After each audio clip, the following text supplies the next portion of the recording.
Okay, so today we are going to start our series of classes on health physics. Effectively, what we are going to study in this series of classes is how radiation affects our health. Effectively, we are talking about health and physics. Now, here physics will include the effects of radiation on health. Okay, so how is health getting affected, good or bad, as a result of radiation? You might think that radiation always have bad effects on our health, but this is not correct. Sometimes it can be good. In this just introductory lecture, I will talk about it.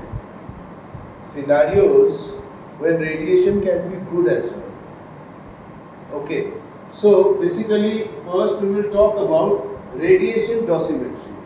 So now notice the word radiation dosimetry. In the dosimetry word itself, there are two words, dose and metry. That means we are going to understand what is radiation dose first, and then we are going to understand how to measure the dose. Okay? So when you eat something, how do you measure what you have eaten? There is weight of the food that you have eaten. Suppose you have eaten fried rice or mutton. How much grams have you eaten mutton? The people go to some party or whatever, and I have seen students coming out of party and saying, "Hey, I have eaten 6 pieces." Then the other guy said, "No, I have eaten 500 grams of mutton." So there is another. This is again, you can say, a measure of food. Now here, effectively, we are talking about applied nuclear physics in this class. Applied nuclear physics. Now I have already taught you one important application of nuclear physics when I was talking. I told you about, remember our accelerated physics classes in second semester. That was actually an application of nuclear physics. It's an applied nuclear physics branch.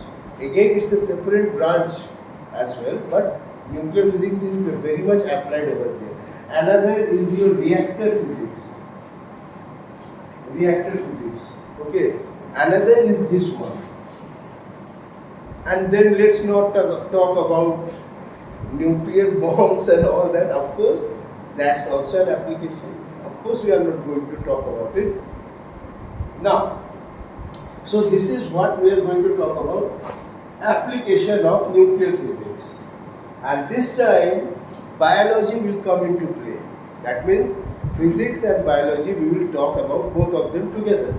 So, in radiation dosimetry first, we will be talking about various types of measurements and their units. So, these are the things that you can expect, you will be learning soon. Okay, now we will start from very basics. Okay. So, the question is, you are seeing me, right? You are able to see me clearly. How? The tube light, effectively white light. So it is coming and getting reflected off me. Some of the colors of the light, some of the photons are being absorbed, others are being reflected, diffuse reflection, and you are seeing the diffused reflected light. That's how you are seeing it. So the question is, these photons from the tube light, are they harmful to me? These are not harmful. Okay. Then why, if I put a radiation source nearby and some radiation is emitting from that source, it will affect me? Why will it be harmful? What do you think? You will say, sir, these photons, they are hitting me, they are not doing enough damage.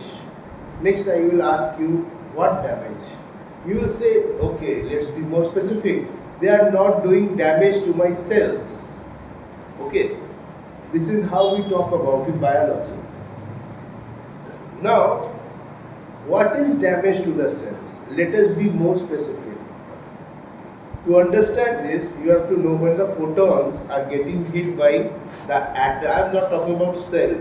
Okay, if I talk about cell effectively, so if this is just one cell in my body on the surface of my skin, if this is just one cell, effectively this cell is made up of many molecules, right?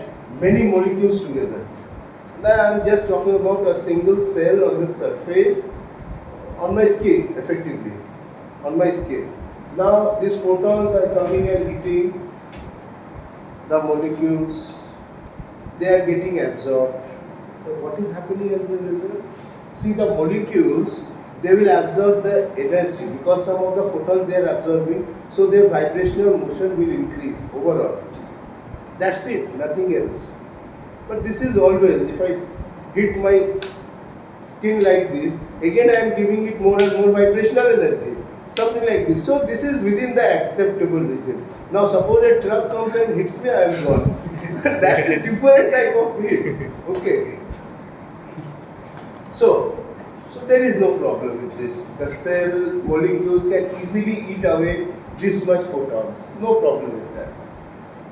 Now the problem arises when after getting hit, now try to understand, when the problem arises, when we can say there is cell damage. The problem arises when after getting some energy, this is, right now we are talking about photons, okay. Now after getting some energy, suppose the molecules, what is molecules? There may be chains of atoms linked together by intermolecular forces, covalent, ionic, whatever bond is there. Suppose one of the bond breaks away. Suppose one of the bond breaks away. Just a single bond. Suppose there is a molecule which has got overall 105 atoms and many more, so many bonds are there, and just a single bond breaks away. Now this is, we are talking about an important molecule inside a cell. If a single bond even breaks away, it will affect the cellular operation. The cell operation will be affected. Okay, so that's the problem. Again, let me tell you some in a different way. I am right now talking in terms of chemistry, breaking away of bond. Now let me talk in terms of nuclear physics. Suppose after eating some energy, one of the atoms of this molecule, this is just this molecule, suppose one of the atoms, it gets ionized. That means its electron is forever free. Now that thing will change, there will be an extra electron, and this will indirectly change the bonding as well. So the culprit in terms of chemistry is either bond breaking, in terms of physics is ionization. Effectively, more or less, this is the scenario. So if such a thing happens due to eating away of some sort of energy, then the cellular operation will be affected and we will say that cell damage has started. Now what happens as a result of radiation, say alpha, beta, gamma, okay, and others, this breaking of bond or ionization of atoms can happen. You understand? So that's why it is important to understand the effect of radiation on cell level. Now another thing to note, you know a cell structure, do you remember? Effectively, if you think about it, there are several basic structures. One is the cell wall, outside, similarly cell membrane, okay, then inside there is this nucleus, okay, then there is the liquid gel, cytoplasm, and then there are Golgi bodies and cellular organelles, different organs. What I am saying is that inside the cell you will not find a single type of molecule. There are many types of molecules, right? The problem arises because suppose I am doing a test. Okay, I am putting this cell in the lab and I am ionizing this. I am putting a source of say gamma source. Energy is 662 keV, cesium, 137 cesium source. So this is effectively emitting 662 keV gamma rays. Now I am putting this source very close to some sample of cell. Okay, some sample of cell. This is just one cell, and then I am trying to observe the effect. What will happen? That's the actual problem in health physics. You have to understand what is happening. This cell is made up of, you can say, if I write like this, so what is this? Think of it as the various types of molecules the cell is made up of. 1, 2, 3, 4. I have naming the molecules. There are effectively 16 types of molecules this cell is made up of. The problem arises because this 662 keV gamma ray will be absorbed by one particular type of cell more than others. There will be groups like this. Say this 1, 2, 3, 4, 5, 6, 7, 8, 9, 10. This is number 10. So these molecules and this is number 8. These two are absorbing the radiation more than others. This is what is happening in reality. In a human body, do you know, there are parts which absorb radiation, say alpha particle, say beta particle, one particular energy. There are parts of our body, say liver, say heart, say brain, some part of our body, it absorbs radiation more than others. So what can we do? We have to first understand this and we have to protect our body. Now the problem will arise if some organ absorbs more radiation. Okay, so we have to save ourselves from that. So we have to understand which radiations are more harmful for us because they will be eaten away more by some of our body parts. Okay, in that way we will devise some dress or some medicine or something like that. We have to take to save ourselves. Okay, this is what radiation physics is all about. I have actually given you a gist of summary. Okay, so effectively this all has to do with cellular functions. Cell, remember, cell is made up of many types of molecules and there are so many types of cells even in a human body. So, and the actual thing is this thing. Some molecules will absorb radiation more than others. So you have to understand how radiation will affect the cellular functions and hence a human body. Now, this is one aspect that we will study. Another thing that I was saying is, so radiation can be harmful if it breaks away bond, creates ionization. Okay, so effectively by doing these things, a sort of chemical change is happening. We are made up of biological molecules, if I talk in like that. Now if some of the molecules are broken away, what happens when a snake, a venomous snake, bites a human being? It doesn't do anything harmful. It just injects maybe a liquid, a small drop of venom in the person's bloodstream. Next, a single molecule of the venom, what it does, it just breaks away the bonds of the various blood molecules. And even worse, it flows with the blood, enters different organs, and just like radiation, it breaks away, starts breaking away the bonding. And the bonds itself, because of those bonds, the organic molecules are intact in our body, and as a result the various organs are working. So if the bonds break away, we will eventually die because of multiple organ failure, since the blood carrying the venom will be moving around the body. Same thing, remember. So if radiation also, a person receives a dose of radiation, the same thing is going to happen.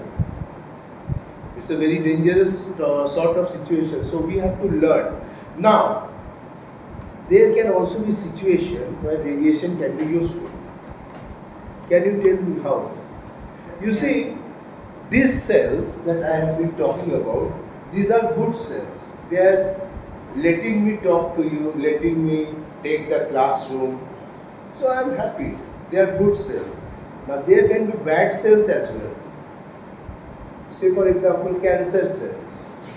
It's a disease, very dangerous disease. Okay. Now those cells, if we can get rid of, if we can just kill them, that's the best thing. So who else can we rely on? Radiation. So if I put a radiation source near a cancer cell, the cancer cell eats away the radiation, breaking away its bonds, and the cell, cancer cell, which was living away in fashion, enjoying its life in a person's body, making him or her miserable, the cancer cell dies away, then it's good. So in a way, radiation can be helpful if it kills away bad cells. But again, remember, cancer cell is not isolated. It will be living in nearby healthy cells. So you have to do this radiation technique, you have to apply in such a way that the good cells are not affected. Only the harmful cells are affected and killed. Now when I am saying about affected, there are effectively two ways of affecting the harmful cell. Number one, stop it from doing its multiplication. 1 to 2, 2 to 4, 4 to 8 and so on. Number two, entirely kill it. So either you stop the multiplication of the cancer cell, thereby its size will remain the same. It will not increase. And the second one, the best option is to just kill it, let it vanish away. Okay, so these are the possibilities. So I am again, in a way, telling you the entire thing that health physics is about. If you have any questions, you can ask me. Sometimes we use different types of radiation to cure a person of some disease. Say beta rays we use, alpha particles we use. It all depends on, suppose a person has some particular type of disease and the cells we need to get rid of.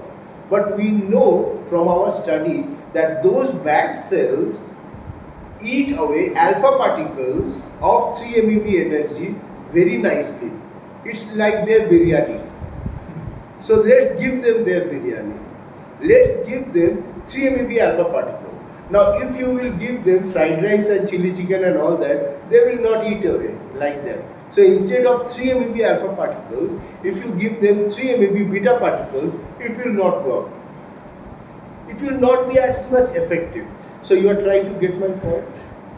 So first you have to understand the cellular operation, what is the need, which organ, how it is affected, by what type of radiation, how much dose, how much radiation, if absorbed, will cause effect, what type of effect will be. Now these molecules, when they rupture, there will be changes in the DNA as well. Okay. So these are the things that need to be studied.